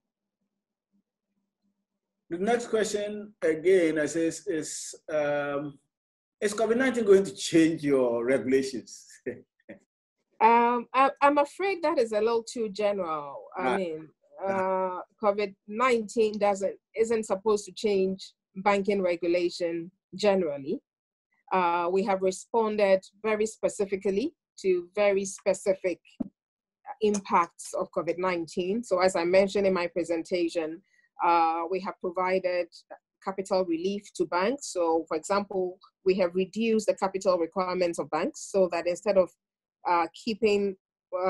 increasing the capital to be able to meet regulatory requirements, we've allowed them to take some of that to lend to key sectors of the economy involved in the fight against this pandemic.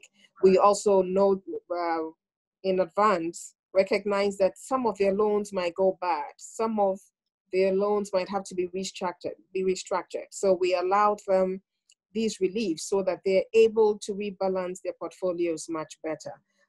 We also decreased our liquidity requirements for banks so that instead of banks posting 10% of all deposits they collect weekly with Bank of Ghana, we allow them to keep to post only 8% and keep an additional 2%, which they could use, for example, to grant new loans or use to restructure existing loans. So we've been very specific in our regulatory responses, but I don't believe that a wholesale change in all of our regulation is required at this point. Right. And in any case. Thank you. So I think that's okay for George if he's on. If he has any more questions, we can deal with them later. Yes. George, I think there's an. Yeah, George, we would allow you to come back later after she's responded to the questions from the others if you have a follow-up, right? I know that you virtually sleep at the Bank of Ghana, so you can get a lot more questions. So from John says, many banks are giving loans without the normal interest. Is it the right? Is this something or the right way to go in keeping customers? And how is this sustainable down the line, 5 years down the line? All right. So, like I said, there are very quick response measures, right, to help to contain the impact of the pandemic. So, these are some of the preliminary responses from the banking sector. And then there's the more longer term response about how do we continue from here, which I talked about also. So given the fact that we reduced our monetary policy rate, which as you know is a benchmark, then the banks also necessarily had to reduce their lending rates. So as you know, banks' lending rates are based on what we call the Ghana reference rate, which is a combination of our policy rate and the 91-day treasury bill, as well as the interbank lending rate. So by virtue of the fact that we cut our monetary policy rate by 150 basis points, the banks necessarily had to reduce their rates because the baseline, the benchmark rates they used, which is the Ghana reference rate, had gone down as a result of our policy rate going down. And so also in recognition of the difficulties that their customers are in, a lot of the banks have on average cut their lending rates by 200 basis points. So I believe that's what the question is about. Like I said, it's not meant to be the new normal. Don't get too used to it. It is meant to be a response measure to help contain the impact of this on their customers. And I can see them unwinding from some of these measures in the not so distant future. We don't expect them to do this for 5 years. No, not at all. They won't be able to sustain it, but it's a preliminary response to help to stabilize things, right? For which is very much appreciated, actually. So there are hands up. I will come back to the hands up, but Michael's question says, Madam, before COVID-19, Ghana had a financing gap. How has this COVID-19 added or extended the financing gap? How can we narrow the financing gap? We want more money, so don't narrow it. So I will leave this for the Ministry of Finance to talk about. I mean, they are the fiscal authorities. They've been quite transparent about the financing gap. Before COVID, there was a financing gap. They have since gone to Parliament to discuss in Parliament what the financing gap is as a result of the pandemic. We know the minister is going to go to Parliament sometime this month, towards the end of this month, with a mid-year budget review, which will provide even more detail of whatever financing gap they perceive as a fiscal authorities. And then in their package to Parliament, they will have proposals for dealing with the gap. So I think that's all I'll say on that. I won't prejudge the Ministry of Finance, the Honorable Minister of Finance's discussion in Parliament in the next few weeks, I hope. Right. And then the question from Norman says, would the 150 basis point cut on CCBI be reset to the previous 3% post-COVID-19? Absolutely. We were very clear about the fact that the capital and liquidity reliefs we had provided to banks were temporary, okay? And we expect that we would unwind from all of that after COVID. So we're monitoring how they're using that additional liquidity that has come about. And we have told them not to invest that in government. We expect them to transfer all of that to the real sector. And we monitor that on a weekly basis and draw their attention if they're going over, if they're not doing that. But this is not supposed to be a lasting relief. It's meant to be a temporary relief. And at the appropriate time, we will go back to the normal, in that sense, the regulatory normal of where we had set. Right. So these are important. I am jumping some questions because some participants have had the opportunity to ask questions. So forgive me, I'll get back to those ones once we have been able to give everybody one question. From Dr. William Kofi, he says, in your submission, Madam, you mentioned that there is a resilient banking system after a cleanup exercise.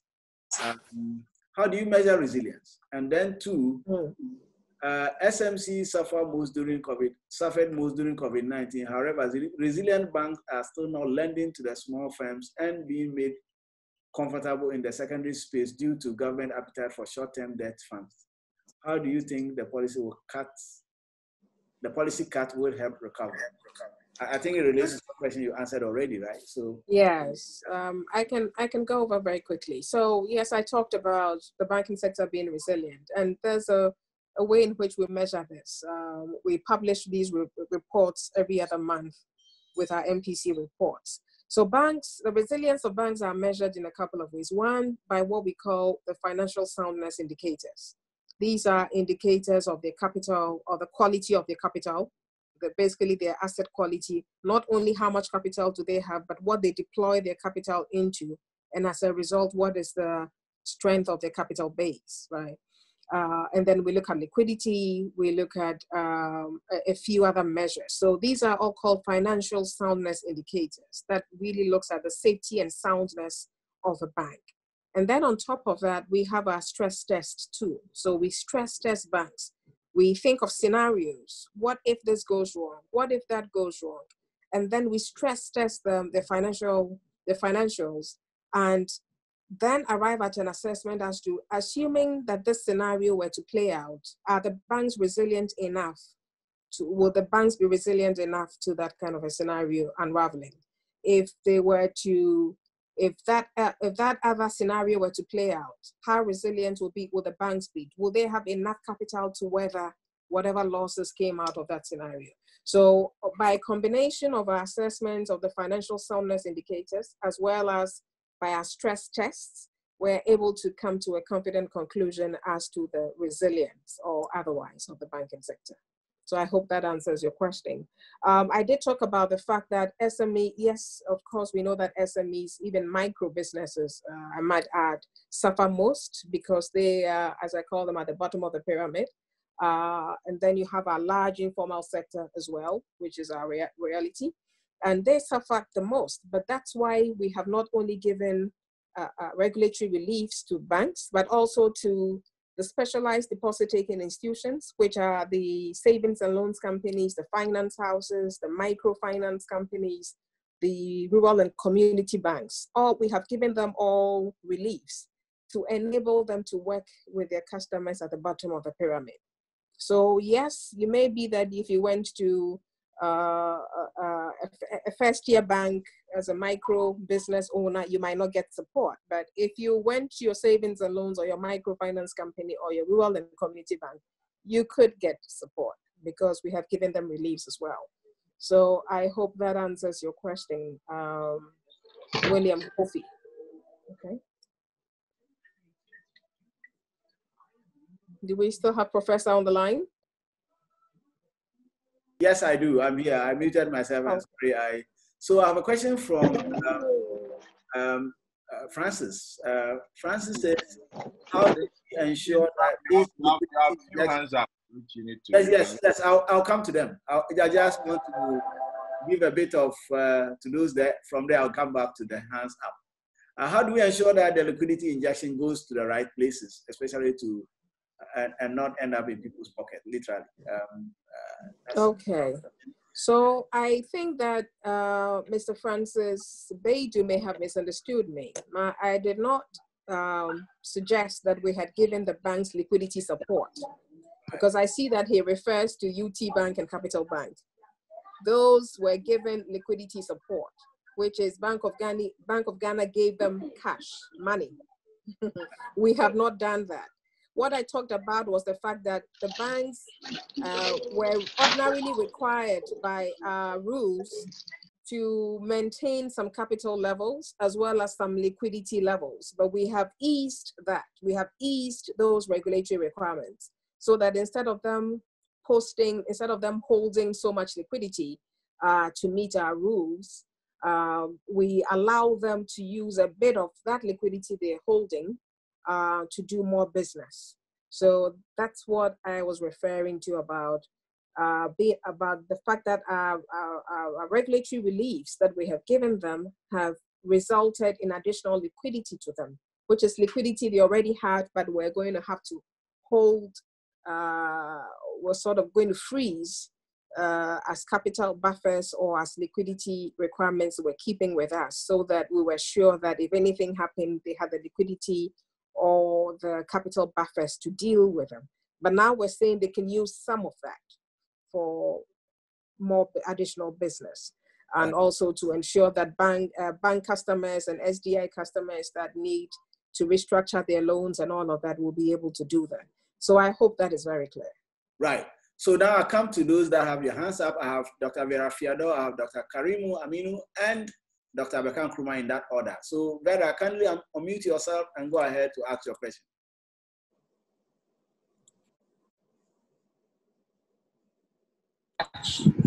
Thank you very much. Great presentation. I must say, first and foremost, I have more of a contribution, and I would say kudos to BOG on the rollout and the milestones you've chalked for the sustainable banking principles. I think the green recovery, and I know IFC also recently trained a number of consultants in banks with the implementation of environmental and social risk management. So I must say that we are quite well and set for a post-COVID recovery that should be green.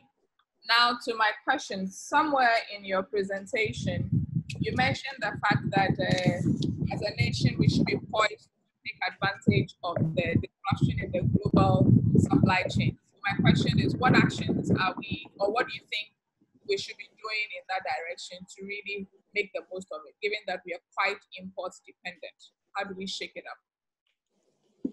Thank you, Vera. Okay. Well, I think that's a discussion for another day. it's a whole discussion in itself. But I think I gave some pointers to that, and thank you for that question, Dr. Fiado. I gave some pointers. I talked about investments in infrastructure, because my idea of being able to take advantage of the disruptions that we have witnessed is that we are able to become more self-reliant and more resilient. And he talked about the fact that we're very much an export-dependent economy. So we need to scale up investments in the necessary infrastructure, which is not something you do overnight, and perhaps not something you do in a pandemic when you're trying to contain, you're taking your first steps of containing things, both on the health side and on the economic side. But somewhere along the line, we need to have an intentional plan to scale up on the infrastructure that allows us to unleash the potential of the economy. The economy has great potential. It's a matter of making the investments in the right places at the right times. So by infrastructure, I want to talk about road network. I want to talk about energy. Energy is a key infrastructure we need, reliable and cheap energy. And here's where I think that availability of finance to promote innovative ways of dealing with our energy challenge once and for all will be very important. So solar, heating for industries that is not dependent on hydro or oil and gas. So there are just a lot of opportunities, but they all have to sort of, be unleashed from the investments in infrastructure we make. So infrastructure, and then that includes even technology, rolling out technology around the world, around the country. This morning I heard about a farmer in the eastern region, farmers in the eastern region completely cut off from markets. They have harvested crops, waiting for the crops to be picked up, but as a result of low connectivity from their phone networks, they were not able to get in touch with the markets. So the crops have been harvested and are rotting, and as a result of no phone connectivity, they are not able to reach the markets. So investments in infrastructure, rail, all sorts of other infrastructure that would really help us to help everybody in the villages, in the small towns, in the cities, everybody being able to take advantage of infrastructure to be able to do their work, to contribute towards the next big thing for Ghana. It is possible. We have the potential. We just need to make the investments where they're needed. Where I sit, so that all of my students can get connected everywhere they are in the world to our online teaching. And so that's one of the areas that I'm looking at. Dr. Absolutely, in education, technology for education, for financial services, so that payments could be done everywhere, in every corner of the country. We've made a lot of progress, I have to say. We've made tremendous progress, especially when it comes to the payment side of things, but there's still a whole lot that needs to be done going forward. Dr. Aminu Karim, please go ahead. Your hand is up. Right. Thank you very much, Madam, for your presentation. When you make mention of all the measures taken by the Bank of Ghana regarding the COVID in terms of making liquidity available, they tend to indicate that they are going to create a policy environment that create availability of money, and therefore that's increase in money supply, who is going to be inflationary. Right, so the bank's target of inflation, targeting within a certain bracket, do you think these measures will not put pressure on inflation going beyond your target bracket? If it will, do you think that within COVID, policy credibility and enforcement is not important? Madam, and let me just add, because Dr. Abdul Wahab, he says, is the Bank of Ghana considering revising its inflation target of 8% plus or minus 2% in view of the current inflation rate of above 11%? So that ties in beautifully with the questioner. So I want to be very clear about the fact that the policy responses from the Bank of Ghana that I talked about were very, I described them. They were very, I hope I clearly explained them. One was a 150 basis point cut in our monetary policy rates. And then the other major ones was the regulatory reliefs we gave to banks and SDIs, right?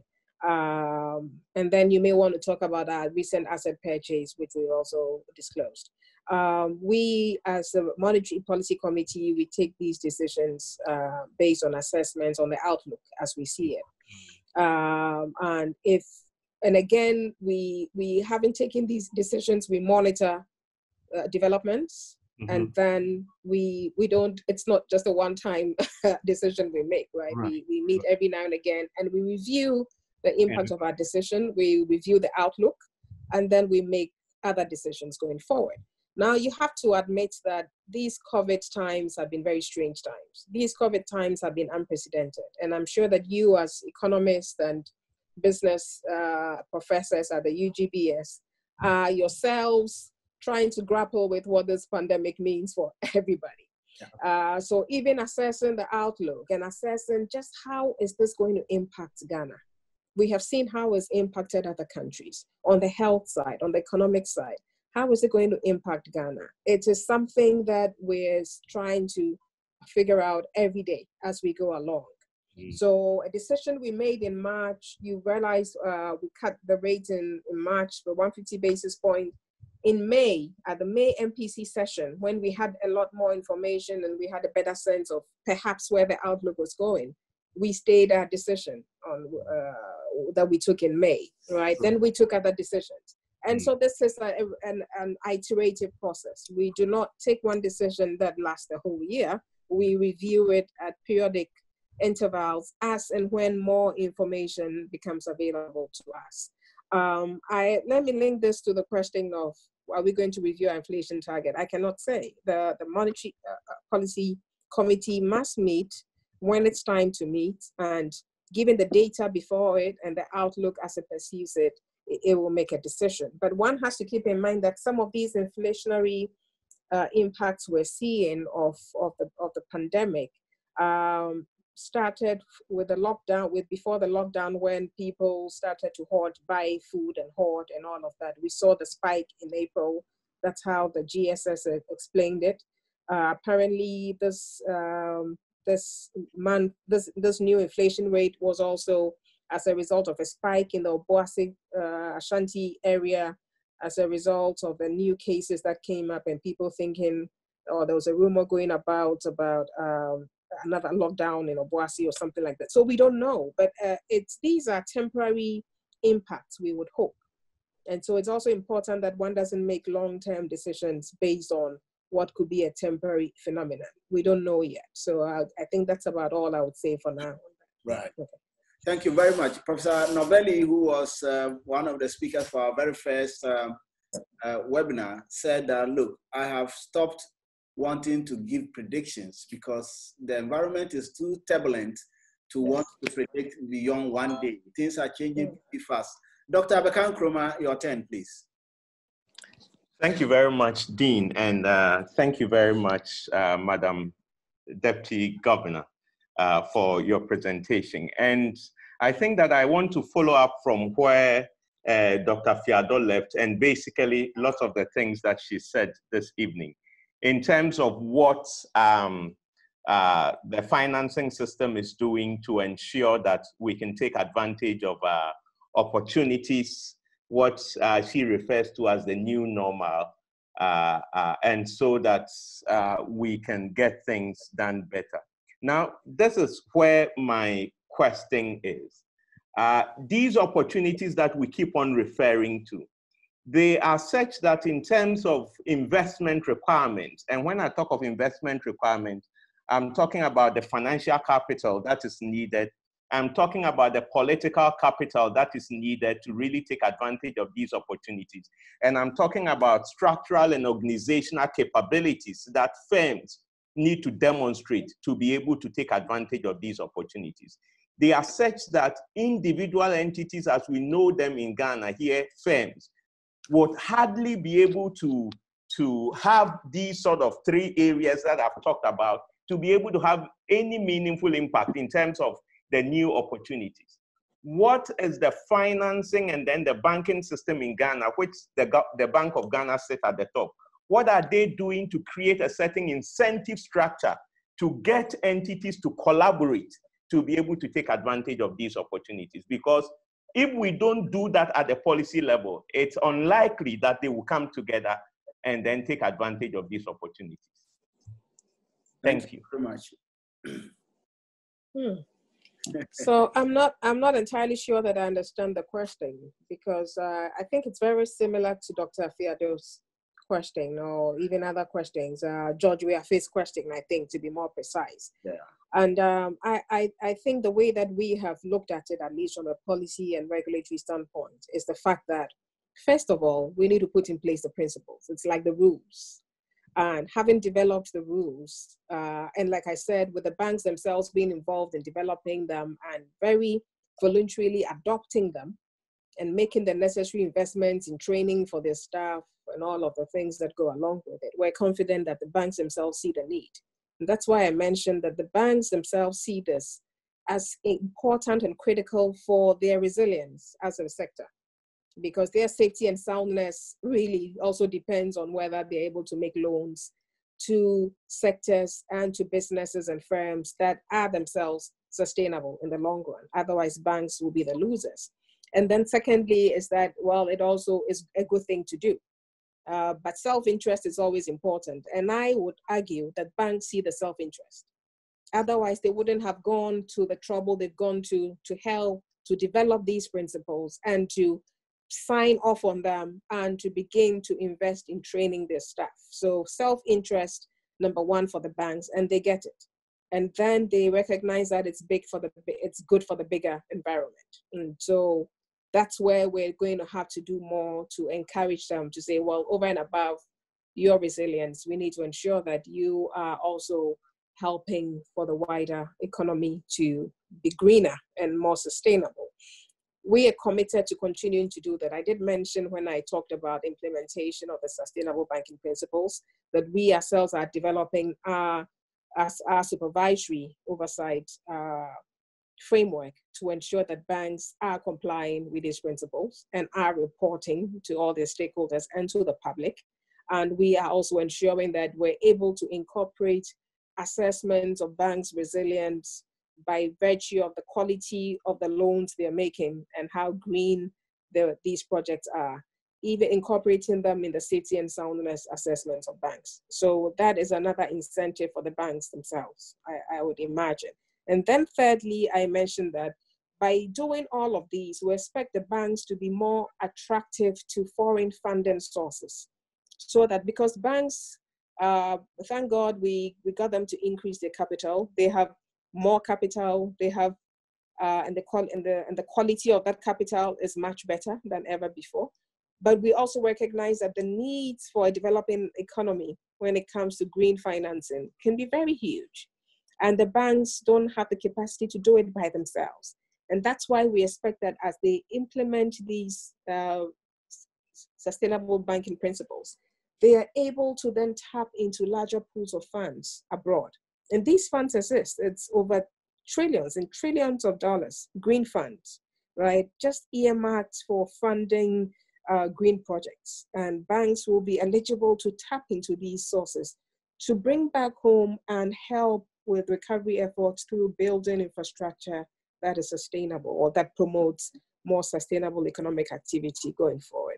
So I do hope that I've explained to you. We won't force the banks, but they themselves have developed these together with us, and they have signed off.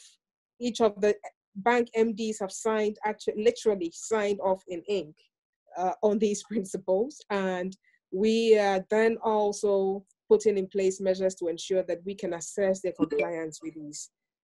And this will be made public. Banks are going to be required to report to the entire public how much of this they are doing, and if not, why. And so that's another incentive. So I do hope that I've made myself clear on this matter. Yes, please, madam. I think you have. And just so we let you go, you are tired, but there's one question, and I'm going to ask it because it's coming from a lady. Theodora says, and I want to tie that into Asiama's question. Theodora says, I'm interested in the relief packages given by the lower tier banks. How can I access these funds? Any conditions, please? I'm not sure whether madam know the conditions for all of the banks, but that's the question for her to answer. And then that ties in with Asiama's question where he says, look, some financial institutions are still charging between 38% and 45% on their loans. And what are you doing? Are you sanctioning them? I'm not sure whether you can do that, but those are the two for you, and then we will let you go, madam. Okay, all very important. So on the first question about the eligibility requirements for small loans, I don't know whether what he's talking about is the government business assistance loans, and that is something that is being administered by the NBSSI, the National Board on Small Scale Industries, as you know. Yeah. So they will be the best to deal with it. If you're talking about the $600 million CD small business loan package that has been launched by the government of Ghana, that you need to go to the NBSSI. And they do have a website, I believe, that has all that information.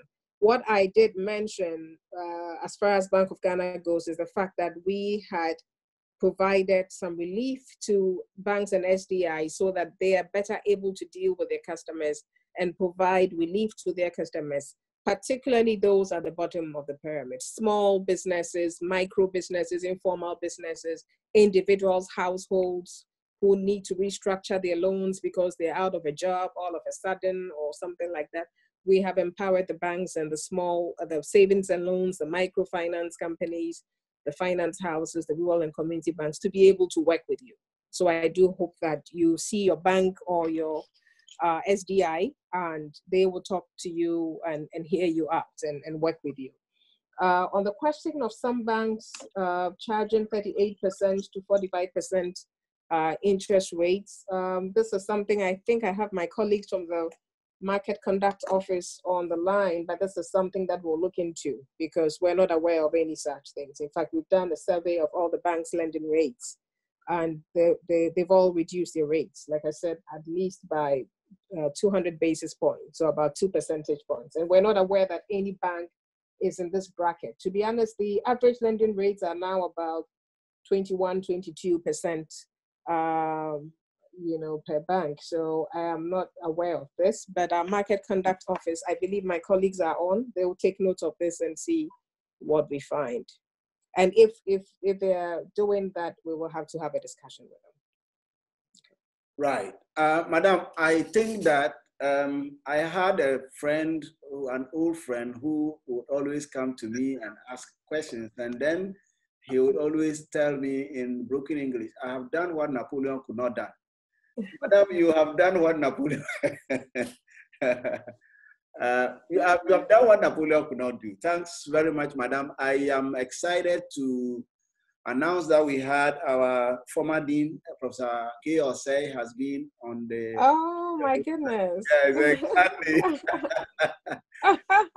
My former professor. Yeah, he stayed throughout. I have Mr. Musa Salah. He's followed all the discussion. He's been part of but he says he had a problem with the microphone. That's why he could not speak, but he's been part of the conversation, and I think that this is extremely great. I want to say hi to my friend, Professor Joseph Vishev, who is joining us from Michigan, way in the US. I think that this is extremely exciting. We have had between 120 and 150 people at different times. Our peak was 122, and then people kept dropping and joining. So my estimate is that about 150 people have come through this evening in this lecture at one time or the other. Many of us have stayed through from the beginning to the end, and I'm extremely excited that we managed to get Madam to grace this evening. I want to thank you, Madam, so much. I want to thank all of you presenters, and to my colleague, Dr. Lord Mensah, and the team at the Department of Finance for pulling this one through. Tomorrow we have another session. Tomorrow's session will be led by the Department of Accounting, and it will be at the same time and the same meeting ID at 6 o'clock. Please join. But Madam, we can't thank you enough, especially that you have given us. If it were during the work hours, we would have said, well, you gave us your work time, but this is an evening, and you really accepted to stay out to so late in the evening to talk to us, and not just talk to us, but to educate all of us.